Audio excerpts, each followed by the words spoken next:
Who's able to reach and pick? Are your children able to come and say, I eat from my parents' tree and now I'm developed?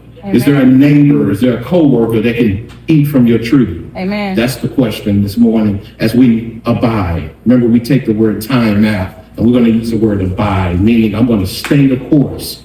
Normally when things are troubling us, and that's what we're going to talk about over in Mark 4, the different soils of the heart, and what happens in the time or the abiding process that most Christians end up removing themselves.